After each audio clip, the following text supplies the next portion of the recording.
Hello everyone, my name is Christine and today I'm making paper snowflakes. Start with white printer paper, any pair of scissors you can find, and a big bowl to cut your scraps into. Paper snowflakes are super easy to make. I make them every year, so let's get started. Start by folding your paper into a triangle and cut off the bottom edge.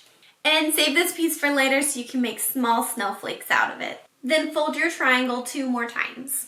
Next, you want to round the bottom edge. Once you've done this enough times, you can eyeball it, but you can always use a ruler. Then cut your paper along that line. If you round the bottom edge, you will get a nice circular snowflake. If you don't, it will end up square. The easiest shape to cut into a paper snowflake is the triangle. And you can make some really fun and intricate looking paper snowflakes with just triangles as long as you alter the shape, the angle, and the size of each one. So try to make your first snowflake using just triangles. Start by cutting a single triangle out of your snowflake.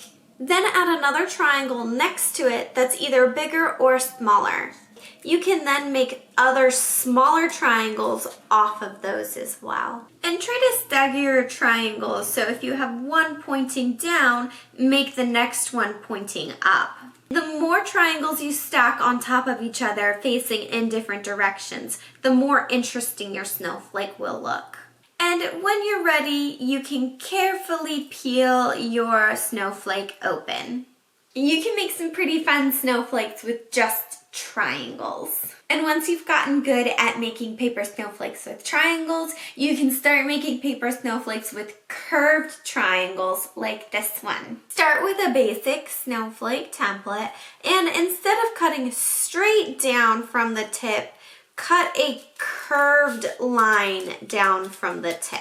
You can cut triangles that look like crescent shapes, or you can cut triangles that look like leaves. And you can even cut a backwards triangle where the tip runs off the edge. Try making some long, sweeping triangles with curved edges. There are a lot of different shapes you can make by simply curving a triangle. And your snowflake will look a lot more curvy and elegant.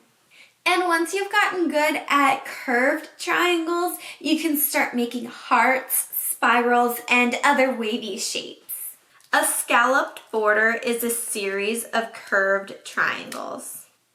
And hearts are a really easy shape to cut into a paper snowflake. And you can make a much different shape from a heart by rounding off the points and adding extra shapes on top.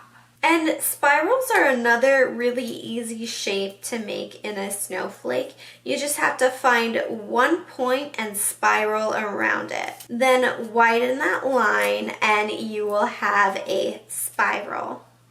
Snowflakes with hearts, spirals, and scalloped edges are always very whimsical looking. But they often tend to look like doilies too.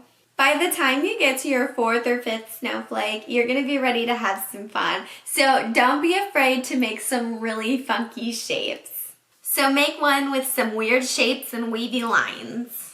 And don't be afraid to make one really funky shape and a bunch of other simple shapes around it. And you can make some really pretty snowflakes if you play around with the shapes. And once you're done making your big snowflakes, you can make a bunch of little snowflakes out of the paper pieces you cut off earlier.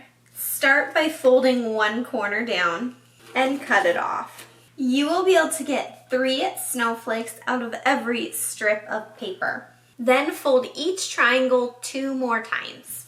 Then round your snowflakes off the same way you did the larger ones and just be very careful cutting them. I cut 4 triangles into this snowflake, and that's the minimum number of shapes I want to cut into a small snowflake. And they might not be as intricate or interesting as the bigger snowflakes, but they work really well as accents. And now you have 3 small snowflakes to go with each big one. Hit that like button if you love making paper snowflakes as much as I do. Let me know down in the comments how your paper snowflakes come out. And don't forget to subscribe to my channel so you never miss another fun crafting project again. I will see you next week. Thank you for watching my video.